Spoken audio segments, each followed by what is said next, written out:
अपने किताब में जो लिखा है वो बिहार के बारे में हम देखेंगे। जिस दिन 20 से 21 साल की उम्र से अपने सेल्फ एम्प्लॉयमेंट के लिए, अपने रोजगार के लिए कुछ न कुछ इंतजाम करना शुरू कर देगा, उस दिन हमारे यहाँ का एम्प्लॉयमेंट ही अपने आप खत्म हो जाएगी। क्या आप ऐसे राज्य में, ऐसे देश में हैं जो कि देश समृद्ध है? नहीं है। समृद्ध देश नहीं है, लेकिन हमारे यहाँ कोई ऐसा चीज बताइए जो कमी है। कोई चीज, हर चीज जो आपके साधन होनी चाहिए उसमें कमी है, लेकिन यहाँ पे कोई ऐसा चीज नहीं है जो कि हो नहीं सकता है। खनिज संपदा हो, फसल हो, शुद्ध पानी हो, यहाँ पे उपज भी बेहतर होता है, यहाँ पे ज्ञानी भी बहुत है, यहाँ पे इंजीनियर्स टॉप मोस्ट की है जो आईटी से निकलता है, यहाँ मेडिकल्स के एक से एक डॉक्टर हैं, यहाँ पे हर एक अनुसंधान के लिए एक से एक वैज्ञानिक हैं। हम लोग क्या करते हैं? हम लोग यहाँ पे अच्छे अच्छे ब्रेन वाले को पढ़ाते हैं और उसको फिर विदेश अपने आप में उसको अपने रोजगार के लिए चला जाता है। उससे क्या होता है? इसको कहते हैं ब्रेन ड्रेन। पता है ना, इसको कहते हैं ब्रेन ड्रेन। मतलब आपके यहाँ ब्रेन पैदा तो लिया, लेकिन वो कहीं और ड्रेन हो गया। तो डेवलपमेंट किसका होगा? डेवलपमेंट उस देश का होगा जिस देश में हमारे देश से ब्रेन चला गया। उसी तरह से जैसे कि हम अपने बिहार को कहते हैं ना कि कभी कभी कि बिहार में इतनी गंदगी थी, अब धीरे धीरे ठीक होते जा रहा है। जो ठीक होते जा रहा है ये हुआ अब समृद्धि की ओर बिहार। धीरे धीरे हमारा बिहार भी अब अव्वल दर्जे में जा रहा है, डेवलपमेंट हो रहा है बिहार में, और हर एक क्षेत्र में हो रहा है जहां पे हम आप समझते थे कि अभी तक डेवलप नहीं है। बिहार एक बहुत ज्ञानी देश, ज्ञानी राज्य है, आपको पता है। मैंने अपने किताब में जो लिखा है वो बिहार के बारे में हम देखेंगे कि ये ज्ञान का भंडार है, ये आदर्श का भंडार है, लेकिन दिक्कत क्या है? लोगों की थोड़ी सी सोच बदलने की जरूरत है। सरकारी नौकरी आज के दिन में दुनिया में धीरे धीरे खत्म होते जा रहा है, और आज तक सरकार ने कितनी नौकरी दे सकता है? एक लिमिट है। अपना रोजगार अपने से ढूंढना पड़ेगा, मतलब उसको सेल्फ एम्प्लॉयमेंट कहते हैं। उसके लिए हम बहुत सारी चीजें, जैसे कि मैं एक चीज बता दूं, थोड़ा सा उदाहरण देता हूं। कॉर्पोरेट का जमाना आ गया, 100 आदमी मिल जाता है, एक इंडस्ट्री खोल देता है, और 100 आदमी जो मिला वो 100 परिवार तो वो हुआ। उसके अलावा जितने भी उसमें टेक्नोक्रेट्स में है, जितने भी लेबर है, जितने भी काम करने वाले लोग हैं, जितना काम करता है लगभग उसको एक फैक्ट्री में 1 लाख के परिवार के बराबर उसमें लोगों की घर चल जाती है। उसी तरह से जब आप सेल्फ एम्प्लॉयमेंट हुए, वो कुछ सरकारी नौकरी नहीं हुई। पढ़ लिख करके हमारे यहाँ क्या करते हैं कि पढ़ने का जो रोजगार होती है ना, वो रोजगार करने वाली हम लोग की पढ़ाई नहीं हो रही है। हम लोग को सिर्फ शिक्षा ले लेते हैं। इसीलिए मैंने लिखा है education is must but moral first, employment must but happiness first.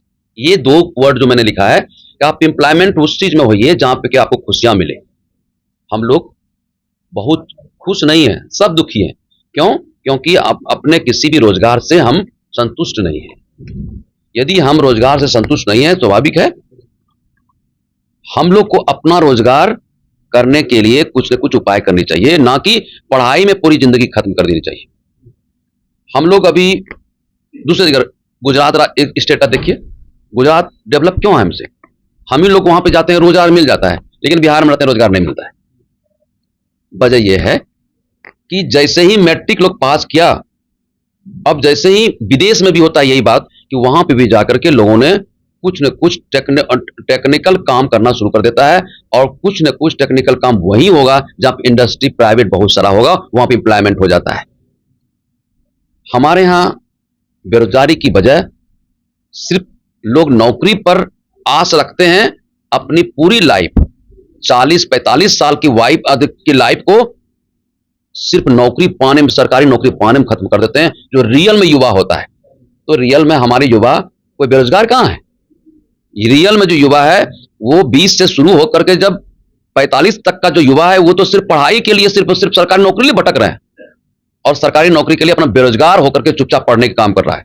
जिस दिन 20 से 21 साल की उम्र से अपने सेल्फ एम्प्लॉयमेंट के लिए, अपने रोजगार के लिए कुछ न कुछ इंतजाम करना शुरू कर देगा, उस दिन हमारे यहाँ का एम्प्लॉयमेंट ही अपने आप खत्म हो जाएगी। और इसलिए तभी संभव है ये, जब हर तरह का डेयरी प्रोडक्ट हमारे यहाँ बहुत अच्छा हो सकता है। डेयरी का इंडस्ट्री हमारे यहाँ, फूड प्रोसेसिंग इंडस्ट्री हमारे यहाँ, फूड प्रोसेसिंग में मखाना है, टमाटर है, आम है, आलू है, गन्ना है, इस सारी चीज हमारे यहाँ होता है। और इसका यदि यहाँ से उपज होती है और यहीं पे फूड प्रोसेसिंग के तहत में उसको स्टोरेज का भी इंतजाम यहाँ हो जाए, यहीं पे मार्केट भी यहीं पे हो जाए, तो दुनिया का जितना भी यहाँ पे एक्सपोर्ट इंपोर्ट होता है सब यहीं से होना शुरू हो जाएगा। और उसमें हमारे युवा इतना ज्यादा इन्वॉल्व हो जाएगा कि रोजगार क्या, बाहर से लोग रोजगार के लिए आएगा, यहाँ का रोजगार तो निश्चिंत बेहतर हो जाएगा। तो क्या लगता है ये जो करप्शन है, जो भ्रष्टाचार है, समृद्ध भारत की ओर ले जाएगा? देखिए आकाश जी, इतना अच्छा प्रश्न आपके कि आप ही अपने बारे में पूछ लिए हमको कि मीडिया और भ्रष्टाचार, कितना बेहतरीन क्वेश्चन है आपका। मतलब कि ये मेरे किताब को पढ़े और एक नंबर पर यही देख ले कि मीडिया पर कौन बात लिखा है। मैंने देखे हैं ना, मैंने मीडिया पर कितना अच्छा लिखे हैं। दुनिया में आपसे बड़ा कोई है ही नहीं। आप चाहेंगे ना पूरे भारत को समृद्ध करना, तो आसमान पर भारत रहेगा, उस ऊंचाई पर भारत रहेगा जहां पे कि आज तक कभी जो है ना किसी ने, किसी देश ने देखा नहीं है। स्वर्ण भारत की सोच देखिए, गुप्त काल और मौर्य काल, दो काल में स्वर्ण काल आया जो हमारे बिहार से हुआ। हम बिहारी की चरित्र रहा है कि यदि कोई आदमी हमारे लिए करेगा तो हम उससे 10 कदम आगे करेंगे। यदि कोई ईमानदार होगा तो उसके लिए 10 गुना हम ईमानदार होंगे।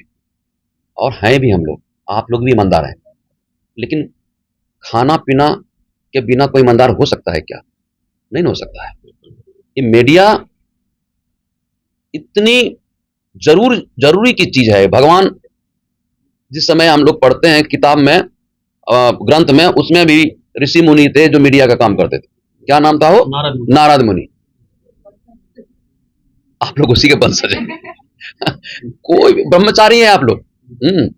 जो चीज दे दिया उसी में विश्वास करते हैं। लेकिन जो लोग जर्नलिस्ट की पढ़ाई आप लोग पढ़ के आए हैं, जो लोग एक भी कोई पढ़ाई नहीं किया, कहीं से उठा करके कोई डिग्री लेकर के अपने जेब में डाल लिया और दलाली का काम करना शुरू कर दिया, वो पेड न्यूज उसको कहते हैं। और वो पेड न्यूज जो इस तरह से हो गया कि अब कोई पेड यदि 1 रुपये में पहले से पेड होता तो आज 1 लाख रुपया तक बढ़ गया।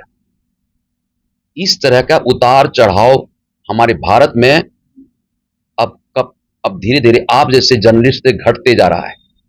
आप जैसे लोग अपने लिए जी नहीं रहे हैं, हम देख रहे हैं ना। आप दूसरों के लिए जी रहे हैं, अपने भारत के लिए रहे हैं, अपने बिहार के लिए जी रहे हैं। यदि आप अपना तुलना कीजिएगा, वो भ्रष्टाचारी मीडिया से तो नहीं होगा, क्योंकि आप ईमानदार मीडिया हैं, इसलिए मेरे पास आए हैं और ये देख करके आए हैं कि हमारे एक अच्छे बुक में हमने देखा है कि मीडिया भी भ्रष्टाचारी होता है। और आप हमको वही पूछने के लिए आए हैं क्योंकि आपके दिमाग में ये है कि भाई हम ईमानदार हैं, चलो हम उनसे बात करते हैं। इसी के लिए कहते हैं ना, मीडिया एक ऐसी सोच है कि यदि भ्रष्ट हो गए तो भारत को भिखारी बना देंगे, और यदि शिष्ट हो गए तो भारत को समृद्ध बना देंगे। ये आपकी ताकत है। बहुत बहुत धन्यवाद। प्रणाम।